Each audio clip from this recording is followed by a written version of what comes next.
Hello student of class 10th। बेटा आज हम लोग क्यों कंजर्वेटिव के बारे में पढ़ेंगे। ठीक है, कंजर्वेटिव से रिलेटेड जो टॉपिक है वो थोड़ा टफ है, तो सभी लोग फोकस करेंगे इस पे ना, क्योंकि जो कंजर्वेटिव वाला टॉपिक है वो 60 नोट पे आता है। ठीक है, लेकिन कंजर्वेटिव से ज़्यादा इंपॉर्टेंट पड़ता है आपका ट्रीटी ऑफ वियना।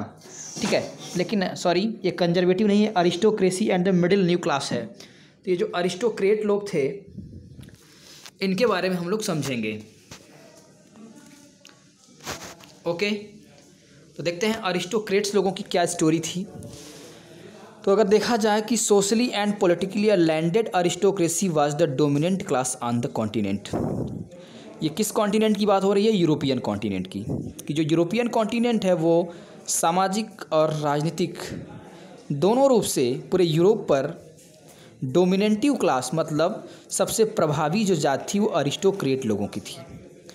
क्लियर? मतलब ये हुआ कि यूरोप में जो यूरोप कॉन्टिनेंट है उस पे सामाजिक और पॉलिटिकली लिखा है, मतलब राजनीतिक रूप से ये जो अरिस्टोक्रेट लोग थे इन्हीं का दबदबा होता था, इनका डोमिनेंट होता था।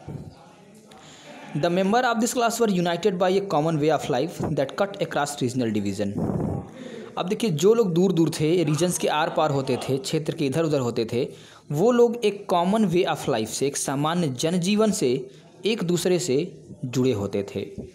दे owned estate in the countryside and also town houses. उनकी जो इस्टेट्स होती थी, यानी कि जो प्रॉपर्टी होती थी, वो ग्रामीण क्षेत्र में होती थी, लेकिन उनका जो घर होता था, जो हाउस होता था, वो टाउन में होता था।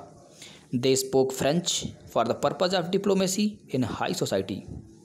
अब ये लोग हाई सोसाइटी में डिप्लोमेसी के लिए, डिप्लोमेसी का मतलब होता है कूटनीति। ठीक है, तो हाई सोसाइटी में डिप्लोमेसी के लिए फ्रेंच लैंग्वेज का ही यूज़ किया करते थे, फ्रेंच लैंग्वेज बोलते थे। Their family were often connected by tie of marriage. उनका परिवार जो है, उनकी जो फैमिली थी, वो आपस में शादी संबंध से जुड़कर एक दूसरे से कनेक्ट रहती थी। This powerful aristocracy was however numerically a small group. लेकिन ये जो अरिस्टोक्रेट लोग थे इनकी संख्या बहुत कम थी। The majority of the population was made up of pageantry. यानी कि संख्या किसकी ज़्यादा थी? मेजोरिटी किसकी थी? पेजेंट्री, किसान वर्ग की। तो द वेस्ट, पश्चिमी की बात करें, अब देखिए ये पेजेंट्री तक ही आपको आंसर पढ़ना है, उसके बाद कल समझने के लिए है। To the west the bulk of land was farm by tenant and small honour.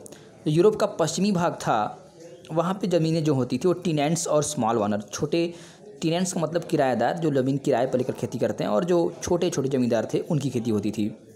While in eastern and central Europe the pattern of land holding was characterize by the vast estate which was cultivated by serf. अब देखिए, जो central Europe था वहाँ पे land holding pattern था, मतलब ज़मीन जो थी वो बड़े लोगों के पास तो होती थी, लेकिन बड़े लोग का मतलब अरिस्टोक्रेट लोगों के पास, लेकिन उस पर कल्टीवेशन सर्फ लोग करते थे, उनकी ज़मीन की खेती किया करते थे।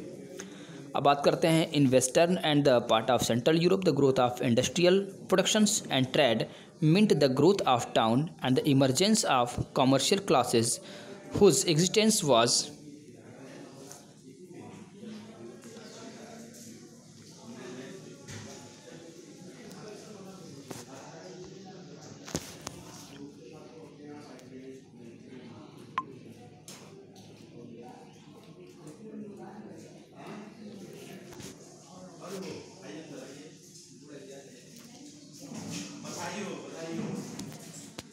हाँ, तो हम बात कर रहे थे आपके in western and the central Europe the growth of industrialization productions and trade meant the growth of towns and emergence of commercial classes whose existence was based on productions for the market. अब बात करते हैं western और central Europe की, जहाँ पे industrialist productions, जो औद्योगिकरण था, आप जानते हैं इंग्लैंड सबसे पहले इंडस्ट्रियलाइजेशन शुरू हुआ था, तो उस समय इंडस्ट्रियल प्रोडक्शंस की ग्रोथ हो रही थी सेंट्रल यूरोप में। अब देखिए, इंडस्ट्रियलाइजेशन होता है तो अर्बनाइजेशन भी होता है ना, क्योंकि उद्योग होगा तो शहर भी बसेगा उसके आसपास। तो इसीलिए इंडस्ट्रियल प्रोडक्शन की वजह से जो टाउन्स का विकास होने लगा, जिसकी वजह से एक नई कमर्शियल क्लास का, एक व्यापारिक जात का जन्म होता है, वाणिज्यिक जात कह सकते हैं, कमर्शियल क्लास कह सकते हैं। ठीक है, जिसकी वजह से कमर्शियल क्लास का जन्म होता है, जो केवल मार्केट और प्रोडक्शन पर डिपेंड रहती है, उसका अस्तित्व ही मार्केट और प्रोडक्शन पर रहता है। Industrialization began in England in the second half of the 18th century, but in France and part of German status it occurred only during the 19th century. अब देखिए, सबसे पहले इंडस्ट्रियलाइजेशंस जो है कि इंग्लैंड में हुआ था, बाद में फ्रांस और बाकी जर्मन स्टेट्स वगैरह में हुए थे। In this way new social group came into being working class population. इस प्रकार से एक नई सामाजिक जाति का जन्म होता है जिसे वर्किंग क्लास पॉपुलेशन कहते हैं। इसमें मिडिल क्लास के लोग हुआ करते थे, industrialist, businessman, professionals. In central and eastern Europe these groups were smaller in number till the 19th century. अगर बात करें सेंट्रल और ईस्टर्न यूरोप की, तो इनकी संख्या 19th सेंचुरी तक कम थी।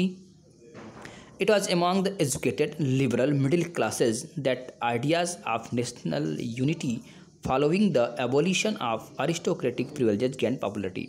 अब ये जो एजुकेटेड मिडिल क्लास के जो लिबरल लोग थे, वो नेशनल यूनिटी के साथ साथ जन्म के आधार पे जो अरिस्टोक्रेट लोगों को प्रिविलेजेस मिले थे, अधिकार मिले थे, उसका एबोलिशन चाहते थे, उसकी समाप्ति चाहते थे।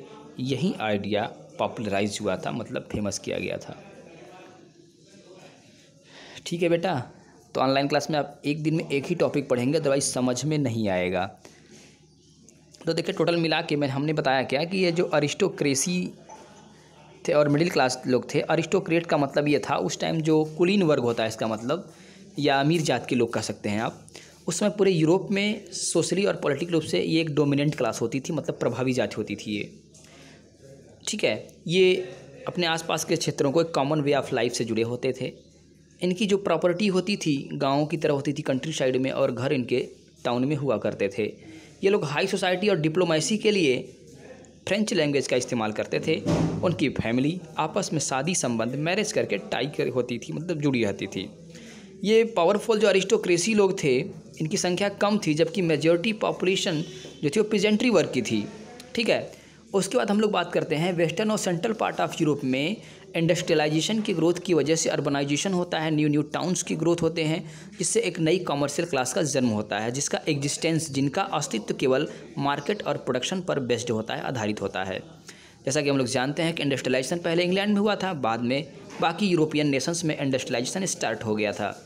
ठीक है, अगर देखा जाए इसी इंडस्ट्रियलाइजेशन से एक वर्किंग क्लास का जन्म हुआ था, जिनमें इंडस्ट्रियलिस्ट, बिजनेसमैन, प्रोफेशनल्स होते थे। ठीक है, ये जो लिबरल मिडिल क्लास के एजुकेटेड लोग थे, इनकी डिमांड क्या थी? ये नेशनल यूनिटी के साथ साथ जो बर्थ के आधार पे स्पेशल राइट मिले थे, उसका एबोलिशन चाहते थे, उसकी समाप्ति चाहते थे। ओके बच्चों, मैंने 2 बार बता दिया इसको, आप एक बार अपने से भी पढ़ लोगे ना तो इसको समझ में आ जाएगी कहानी।